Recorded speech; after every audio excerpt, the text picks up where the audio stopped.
Hello everyone, সবাই কেমন আছেন? রায়্যানের গাছে অনেকগুলি আম ধরেছিল।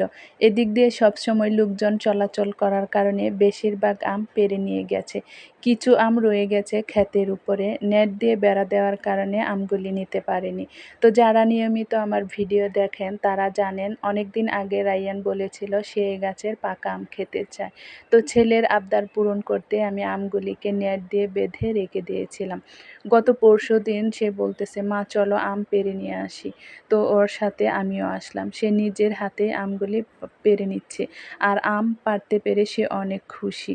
তো সে আমগুলিকে ঘরে নিয়ে পেপার দিয়ে মুড়িয়ে সুন্দরভাবে যত্ন করে রেখে দিয়েছে।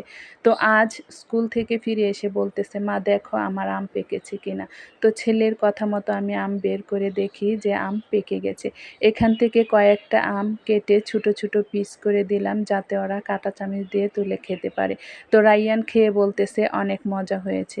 আইমানও তুলে খাওয়ার চেষ্টা করতেছে কিন্তু পারতেছে না। অবশেষে সেও সাকসেস হয়েছে। দেখেন কি সুন্দর করে তুলে খাচ্ছে। তো সেও রায়্যানের দেখাদেখি হাত দিয়ে ইশারা করে বলতেছে যে আম অনেক মজা হয়েছে। আসলে মন থেকে কোনো কিছু চাইলে এবং বিশ্বাস করলে আল্লাহ তাআলা তা পূর্ণ করেন। সবাই দোয়া করবেন এবং ভালো থাকবেন। আসসালামু আলাইকুম।